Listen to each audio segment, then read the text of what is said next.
our channel, Exploring It All. I'm Miraculous Girl. Join me and my dad will re-explore subscription boxes, the outdoors, gear and equipment, and other fun things and places. Before we get started, hit like, subscribe, and ring the notification bell. Ding! Thanks for watching!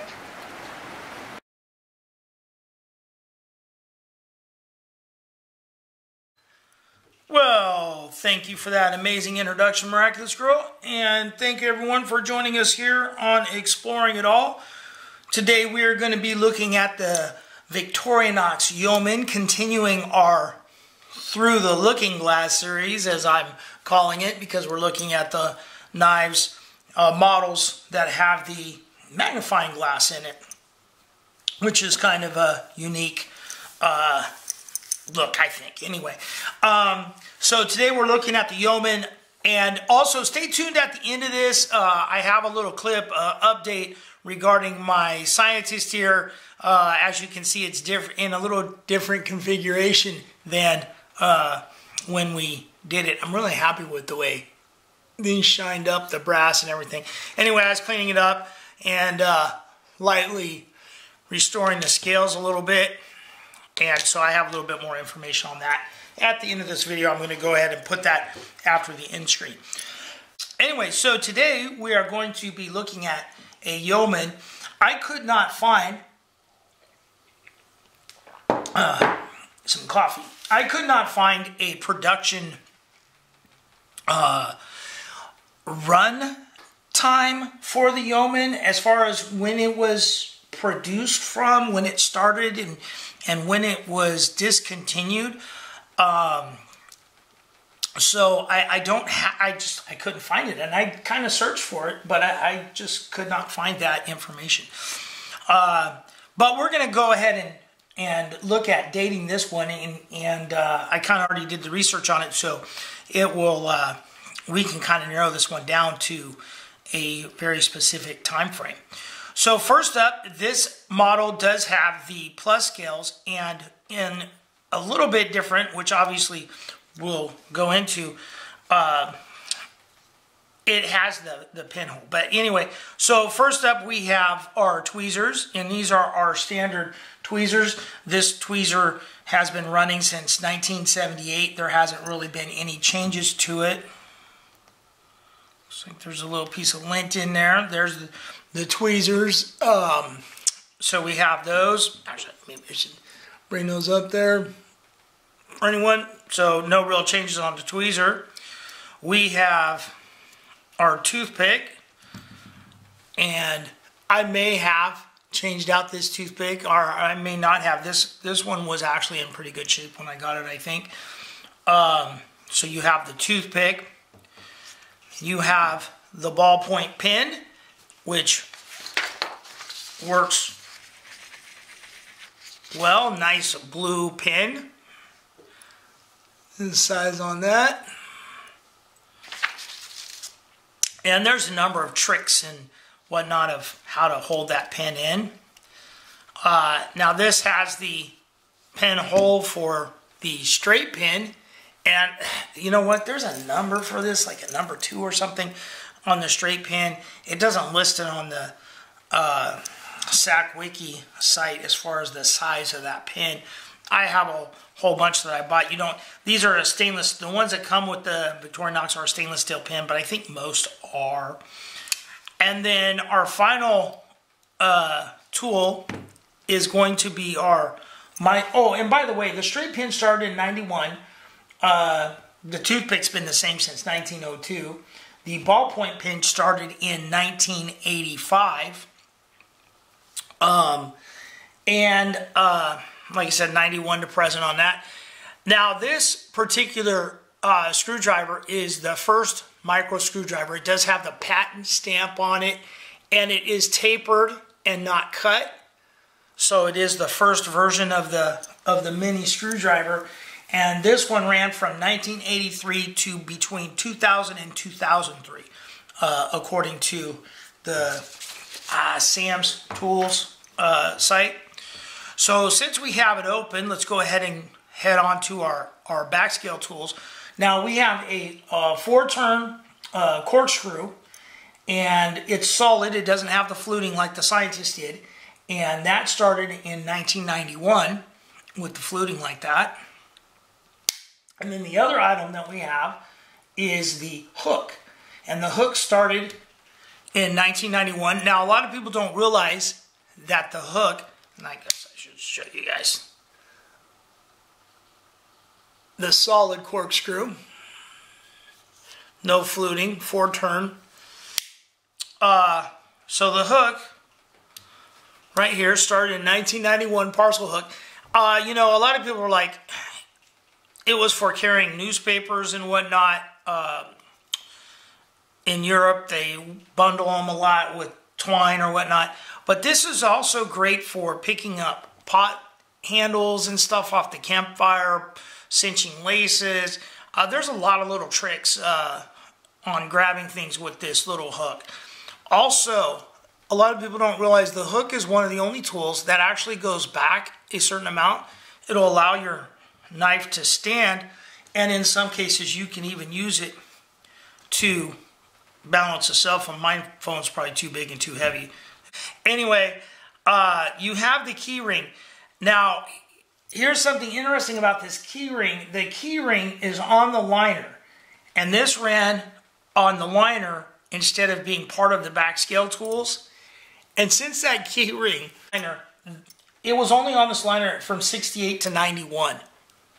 After 1991, it became part of the back spring, and it no longer was part of the liner like that. Oh, backpedaling a little bit here on the hook. One other thing. In 98, some of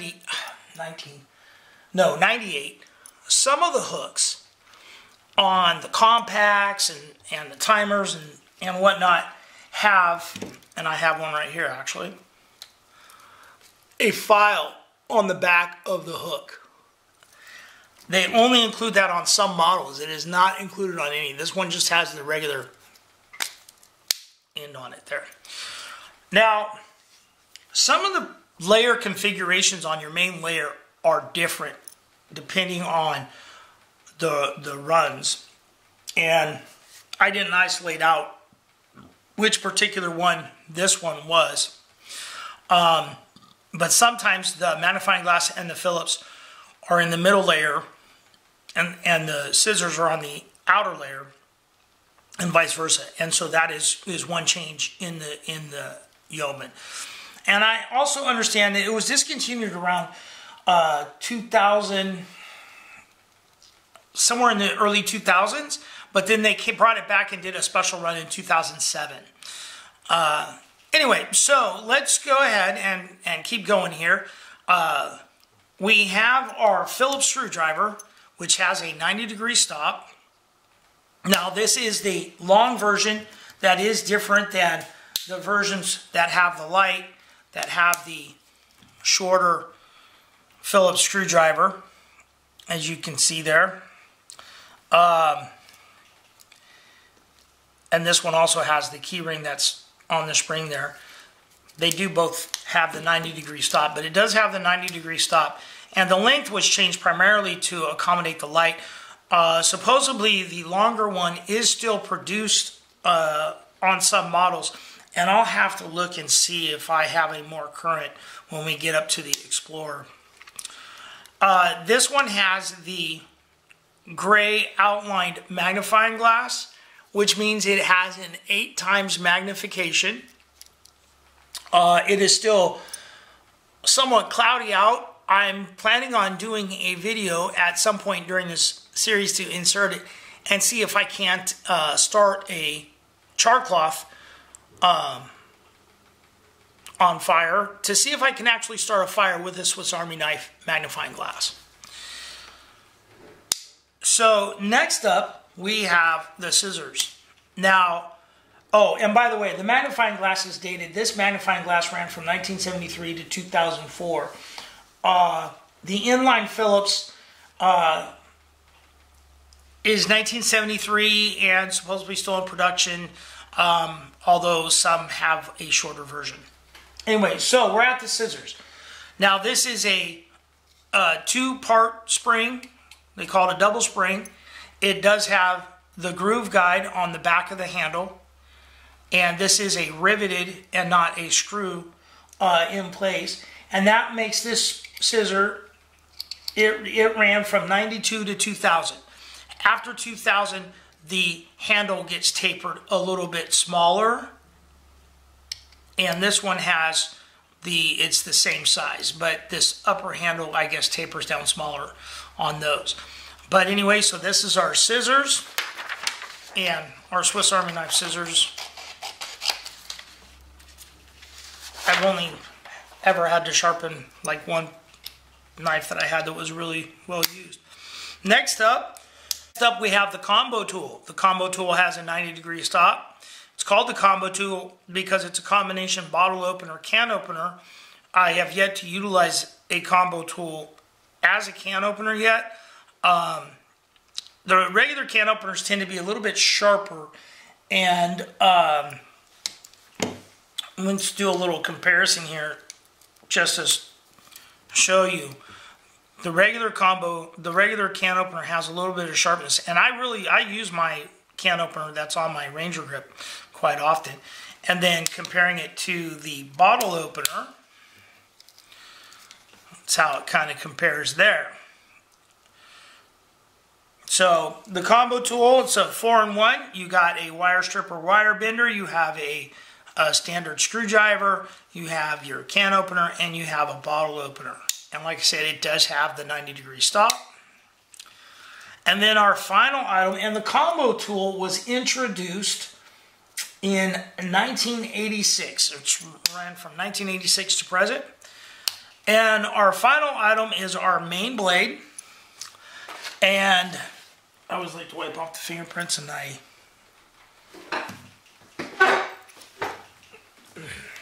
is our main blade.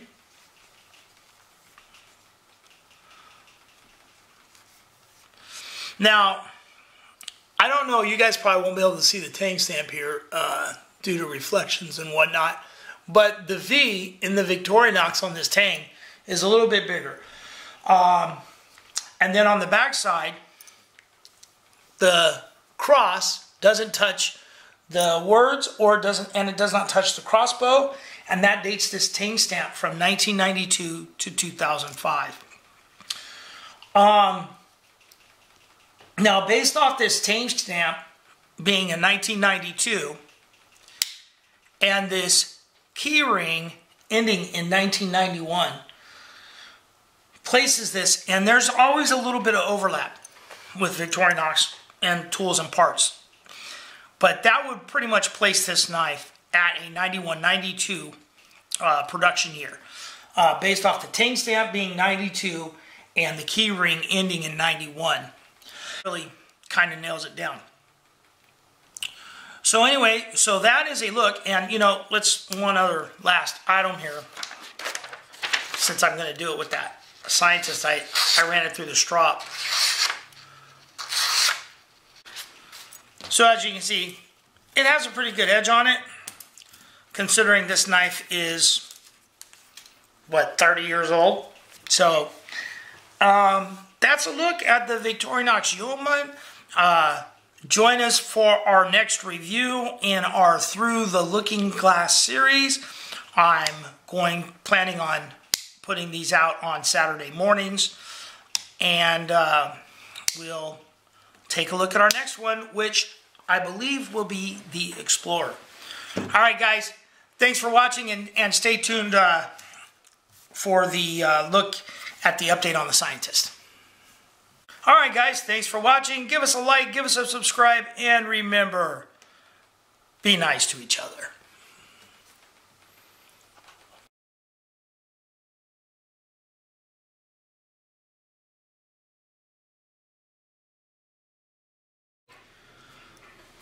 So, guys, for those of you that have already watched the previous episode of our Through the Looking Glass series here, I mentioned I was probably going to go through and clean up the Scientist. Well, this is that Scientist.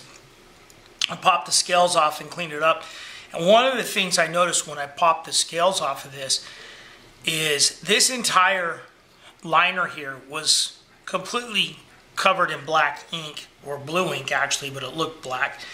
And actually the inside of this scale was also had a lot of black ink all over it. One thing I noticed inside this scale, and I'll try to do a still shot of it and insert in here, but right inside this little circle up here is the number 86. If you guys recall, when we were dating this knife, we dated it down to about 1986, approximately between 86 and 90. I don't know if that 86 in there is relevant to the year, but it seems likely.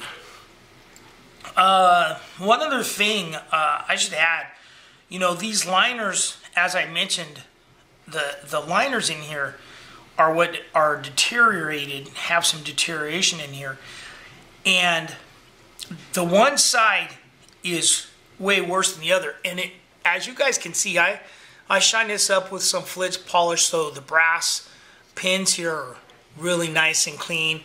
I've cleaned out the inside in here. All of the main blades and all the stainless is in great shape. This one liner, and I'm almost wondering if the ink, something in the ink, aided in this deterioration, because there was ink all over inside this. When I was scrubbing this, it actually just came off blue in the water. I changed out the water a few times, it turned blue. And the same thing with the scale. And one other thing I mentioned also in the video, that when I replaced the ballpoint pen, the pen wasn't sliding all the way in because I felt like there was something in the bottom of this scale that was preventing it from going all the way in. And there was. It was a bunch of ink that was actually preventing it from going all the way down in there and seating properly. So I kind of wanted to show you guys this. I really haven't done anything to the scales. I thought about maybe taking a fine, and I still may do it, taking a fine, you know, 5,000 grit, 6,000 grit sandpaper, and just kind of touching up these scales a little bit. I did clean them with the flits as well. All these tools, I still need to oil this knife. I ran it through the strop. Miraculous Girl and I actually just did a review on a couple of Opinel knives, and all I did was strop this a little bit, and as you can see, it is nice and sharp. And these two Opinel knives also needed a little, just a little bit of work on a strop, and now I didn't do anything except for strop it. And if you recall, when we did these, if anyone watched those videos, and this was my first, we kind of struggled a little bit on the paper tests on these, and now they are just a little strop, and they're back to where they should have been right out of the gate, in my opinion. But anyway, so I'm probably going to throw this in at the end of the Yeoman review, because that's going to be next in our Through the Looking Glass, or actually, if you're watching this, you've probably already watched that. So anyway, guys, thanks for watching. Give us a like, give us a subscribe, and remember, be nice to each other.